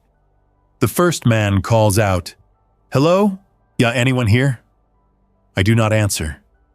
He steps onto the porch and looks through the front window. The blanket blocks him. He tries the door. Furniture holds. The woman says, "It is empty. We can get in." The second man looks toward the garage. "Check that." My van is inside. I move from the window to the kitchen, then out the back door through the mudroom, closing it quietly behind me. The backyard gives me a line to the side of the garage. I crouch behind a rain barrel with the crowbar from the garage in one hand. I do not want to fight. I want them to leave. But if they open that garage and find the van, we lose control. The second man reaches the garage side door and tries the handle. Locked. He shoulders it once. The old frame cracks. I stand. That is far enough. He spins around. The first man on the porch jumps off the steps. Crowbar raised. The woman backs toward the sedan. I keep my crowbar low. House is occupied. Leave. The first man says, "We just need shelter." Not here. We have a woman. I see her. We are not infected. Good. Leave that way. He looks at the house, the garage, the covered windows. He knows we have prepared something. Maybe supplies. Maybe people. He makes the same calculation every desperate person has made all day. "We can share," he says. "No." The second man near the garage says, "You got kids in there?" I do not answer. His eyes sharpen. He heard something, or he guessed. The first man lowers the crowbar a little. "We are not bad people. I believe you." "Then help us." "No." That word keeps getting heavier and easier at the same time. From the road, another sound rises. A damaged engine. Not the sedan, but bigger. A pickup truck appears at the driveway entrance, moving too fast, then swerves into the ditch across the road. Two infected stumble after it from the far side, and more shapes move behind them near the tree line. The three strangers turn toward the noise. The woman says, "Please, Devin, we need to go."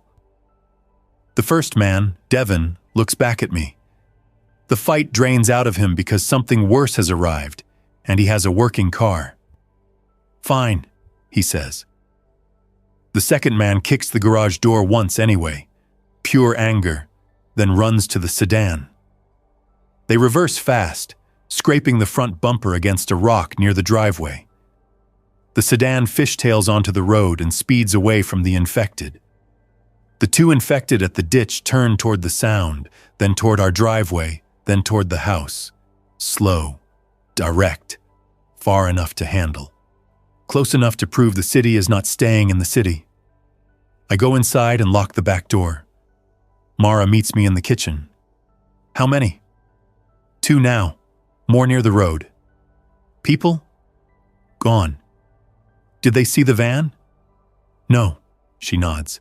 "We cannot use the front door again." We wait until the infected reach the driveway.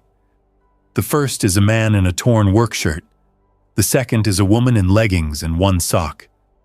Both move with damaged persistence, stopping only when sound shifts. They reach the porch and push against the front furniture from outside. The door holds. For now. We cannot leave them there.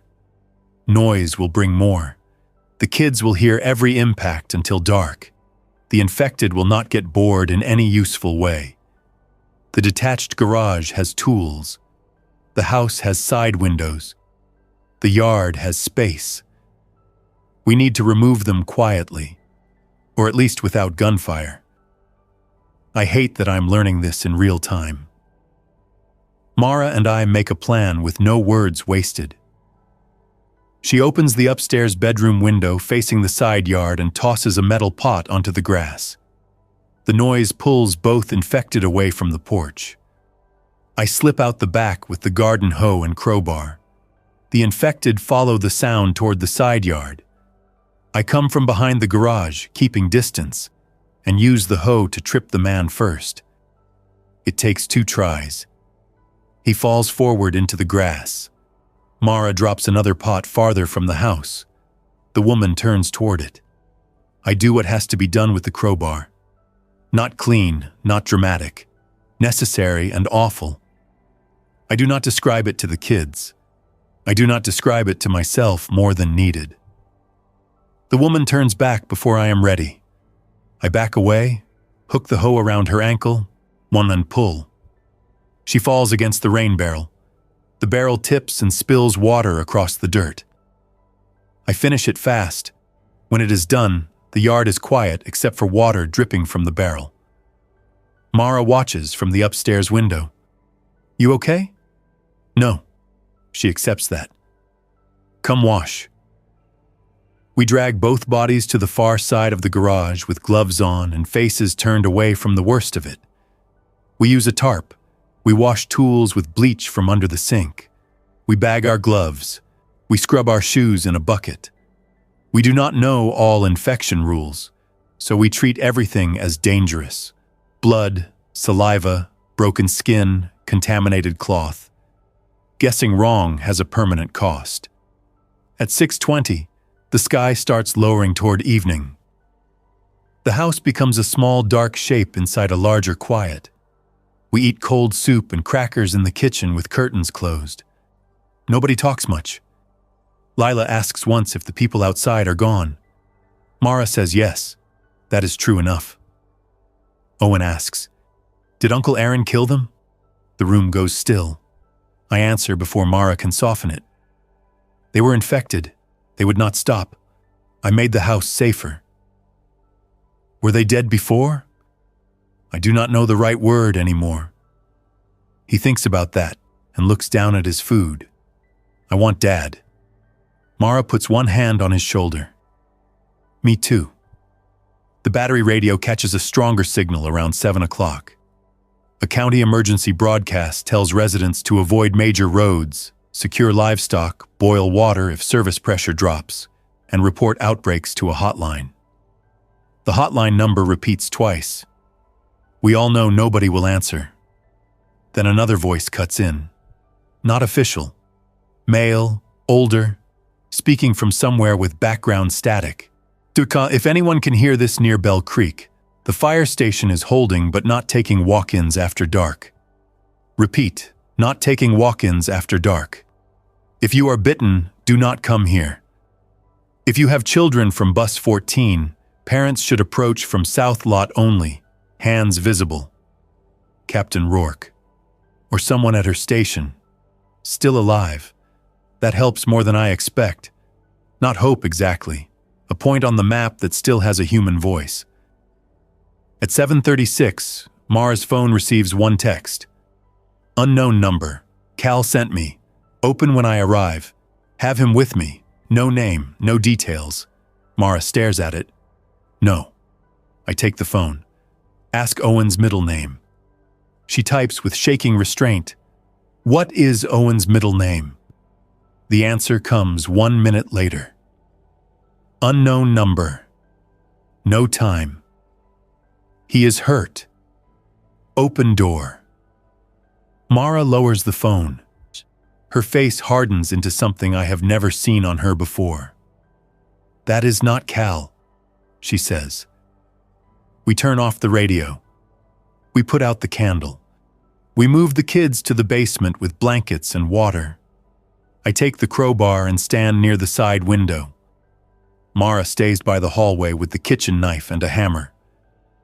20 minutes later, headlights turn into the driveway. A vehicle rolls slowly over the gravel. Not Cal's car. A white pickup with a dented hood and no front plate. It stops near the porch. The engine keeps running. A man steps out. He wears a police jacket over civilian clothes. Not uniform pants. Not police shoes. The jacket may be stolen, borrowed, or real from the waist up. He holds one hand near his side, hidden by the door. "Mara Vale," he calls. Mara flinches at her married name, Cal's surname. The phone number gave that away. Maybe from Cal's phone, maybe from dispatch records, maybe from some neighbor. Names are not proof anymore. I do not answer.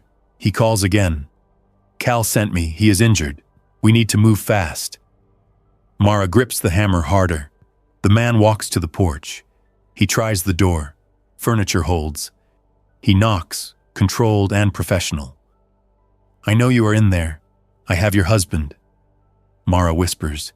He does not. The man steps back and gestures to the pickup. The passenger door opens. Another man pulls someone upright inside the cab. For 1 second, I see a face in the dim light. Cal. Maybe. Blood on his forehead.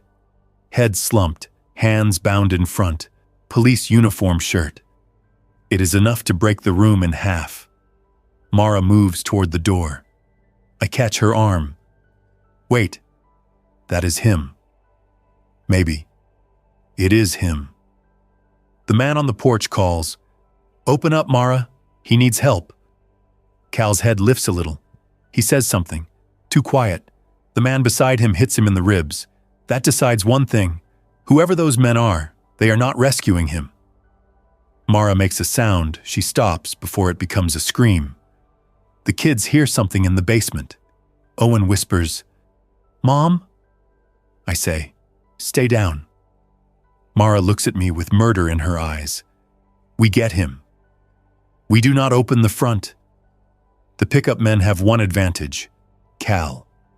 We have the house, darkness, and the fact that they do not know the van is in the garage. They think we are trapped in a small house. They may plan to trade Cal for entry, then take supplies and vehicle if they find it. Or maybe Cal told them under force. Maybe they followed his phone. Maybe none of that matters now. I move to the back door and point to Mara, then to the upstairs window, then toward the road. She understands enough. Make noise away from the garage. Pull attention. The man on the porch knocks harder. Last chance. We cannot stay out here. Mara goes upstairs and opens the same bedroom window. Her voice comes out controlled, shaking only at the edges. "Show me his face." The porch man steps off and looks up. "Open the door first. Show me his face or leave." He laughs. "Lady, your husband is bleeding in my truck." "Then show me." The second man drags Cal partly out of the pickup cab. The porch light is off, but the headlights spill enough sideways to show him clearly. It is Cal. Alive. Hurt. Angry even from that distance. Mara nearly moves. She does not. She says, Owen's middle name. Cal raises his head. The man holding him clamps a hand over his mouth. That is the answer. I slip out the back door and cross to the garage in a crouch. The gravel tries to betray every step. The side door frame is cracked from earlier but still usable. I ease it open and slide inside. The van waits in the dark, nose toward the closed garage door. I climb in and turn the key halfway, not starting it yet. I roll the window down. Outside, Mara keeps talking from upstairs. "I need proof he can walk." The porch man says, "You are wasting time." "No, you are." "Good. Keep him angry. Angry people watch the wrong thing." I release the parking brake. The garage door is manual, closed. Starting the van inside with the door closed is dangerous if I wait too long. I do not wait.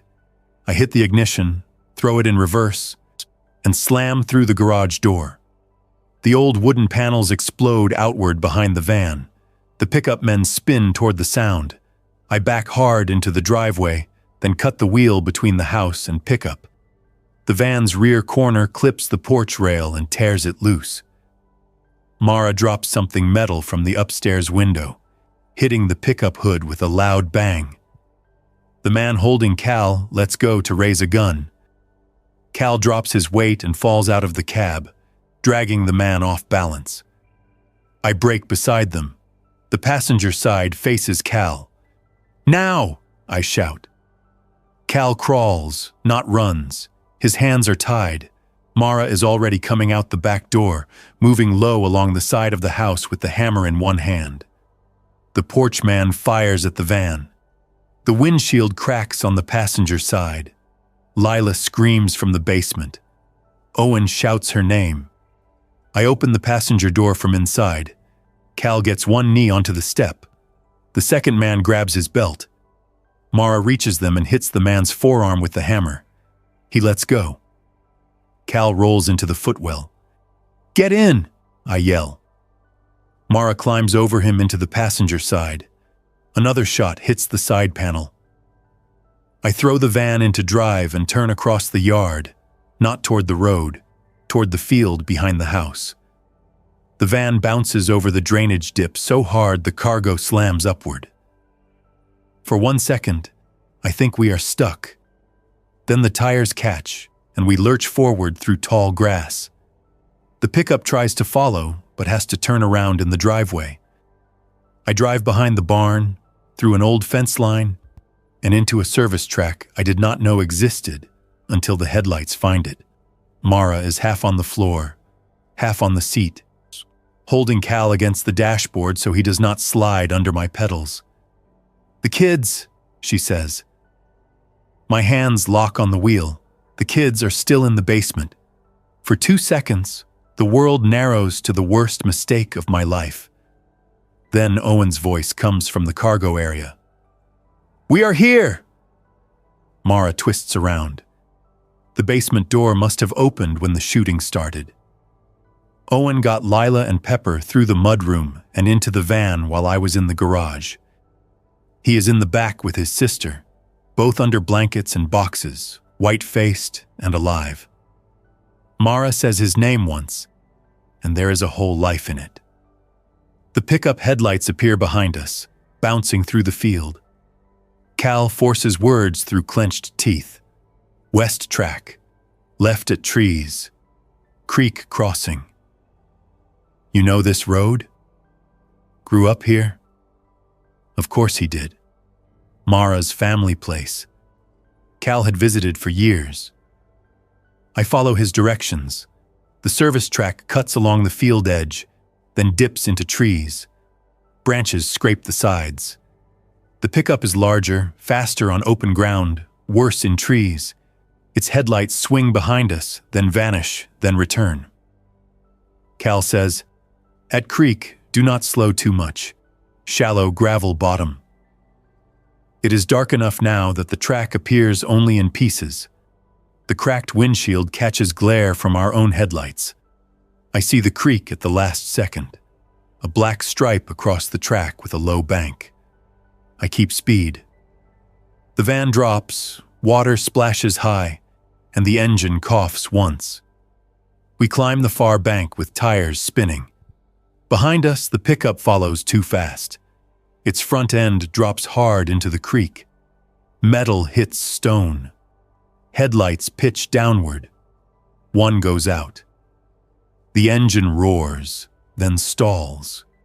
I keep driving. Nobody speaks until the trees thin and the track meets a county road 2 miles from the house. Cal says, "Stop after the bend, lights off." I do it. We roll behind a line of cedars and cut the engine. Darkness folds around us. The pickup does not appear. Mara cuts the zip tie around Cal's wrists with my box cutter. His face is bruised. There is a shallow cut on his scalp and swelling along one cheek. His uniform shirt is torn. He smells of smoke, sweat, and concrete dust. "What happened?" Mara asks. "Later." "No. Now." He looks at the kids in the back, then at her. "Communications center fell. 3 of us got out through records. Those men grabbed me near the south lot, heard me calling you, took my phone, wanted a place, supplies, vehicle. I gave them old address after they already saw your text." Mara touches his face, careful around the swelling. You gave them the right place. I gave them a chance to drive me there alive. That is not confession. It is survival. Mara understands. She kisses his forehead once, then pulls away before the kids see too much. Owen says from the back, "Dad, I remembered the middle name thing." Cal turns toward him. "You did good." Owen's voice cracks. "I got Lila in the van." "You did very good. We do not go back to the house. That decision hurts, but it is not hard. The house is known now. The garage is broken. The porch is damaged. The pickup men may still be alive. More infected may follow the noise. Everything we built in 3 hours is gone." The van becomes home again. Cal knows a hunting cabin west of Bell Creek, owned by a retired firefighter who used to work with Captain Rourke. It sits near a gravel pit. No power, hand pump, wood stove, one narrow road in. Cal does not know if the owner is alive. He knows the road. That is enough. We drive without headlights whenever the moon and road allow it, using them only in short bursts. It is stupid and dangerous, but headlights can invite people from half a mile away. Twice we pass cars stopped with doors open. Once we pass a man walking alone with a backpack and a long gun. He does not wave. We do not stop. That becomes the cleanest kind of agreement left. At 10:14 we reach the cabin. It is empty. This time we clear it together. Cal can stand, but not well. Mara keeps him on the porch while I check inside with the crowbar. One room, small kitchen, sleeping loft, wood stove, mouse droppings, canned food in a metal cabinet, old sleeping bags sealed in plastic, no people, no infected. The hand pump outside works after 20 hard pulls. Brown water first, then clear. We still boil it. The wood stove draws smoke properly. Cal finds a first aid kit under the sink. Mara cleans his cuts with boiled water and antiseptic while he sits on a wooden chair, jaw tight, eyes fixed on the floor. The kids sleep in the loft with Pepper between them. Owen refuses to let go of the dog's leash until Mara ties it around his wrist loosely and tells him it counts. I park the van behind the cabin under tree cover. I cover the windshield cracks with a blanket from inside so it will not reflect moonlight. The cargo area is a wreck. Crushed groceries, loose bottles, medicine bins, torn cardboard, one ruined birthday cake, chucked in diapers with a bullet inside the box. I find the temperature-sensitive Westlake package and set it on the ground. No use now. I almost throw it into the trees. Instead, I put it in the medical bin marked unknown. Waste nothing until someone smarter says waste it. Near midnight, Cal gets the battery radio working better by clipping wire to the antenna and running it along the window frame. We catch Captain Rourke again. Bell Creek Station remains operational, limited capacity, road approach from east unsafe. Unknown number of infected along County 6. Reports of armed groups using emergency personnel names to gain entry. Verify identity before opening. Repeat, verify identity. Mara looks at Cal. Cal looks at me. The broadcast continues. If Aaron Vale is receiving this, your delivery helped 23 people today. St. Adeline's residence stable. Bus children accounted for. Do not return to town after dark. Message repeats when battery allows. For a moment, nobody moves. I sit on the floor with my back against the cabinet and listen to my name come through static in a cabin I did not know existed this morning. 23 people. Not everyone. Not enough. A number that can be counted. A number that can accuse and comfort at the same time. Mara says quietly, "You needed to hear that." I do not answer right away. All day I have been measuring the people I left. the aide at St. Adeline's, Jordan's friend in the grocery store, the woman with the baby at the church, Gray Hoodie and his wife, the strangers at the house. Maybe even Elliot Graves in Westlake Tower, waiting for medicine that never reached him. A delivery route is usually a list of completed stops and failed stops. Today, the failed stops have faces, even when I never saw them clearly. Cal shifts in the chair. Tomorrow we make rules, Mara says. Tomorrow we sleep in shifts, inventory supplies, and decide if we contact Rourke. Same thing, Cal says. I look at the van through the small cabin window. It sits under the trees, dented, covered, full of other people's needs. At sunrise, it will still be useful. That means it will still be dangerous. I was the last delivery driver on the road, I say, not for anyone else, just to put the thought outside my head. That is what it felt like. Cal looks at me. Not the last. No? He shakes his head. Someone is always moving something to someone. Food, water, medicine, news, people. That does not stop. It just gets harder. I think about the app telling me to stay en route. I think about Len sliding the extra medicine bag across the counter. Brenner ordering me to drive. Thomas handing me a paper map. Captain Rourke saying no walk-ins after dark. Cal giving his family a test only he could answer. Every system failed in public. Then small pieces of it kept working through tired people making hard decisions without permission. At 1:30 in the morning, I take first watch. The cabin is dark behind me. Mara sleeps on the floor beside the kids, one hand near Lila's blanket. Cal sits upright because lying down hurts, eyes closed but not fully asleep. Pepper lifts his head every time the woods creak. I sit near the window with the crowbar across my knees and the radio turned low. The world outside is not quiet.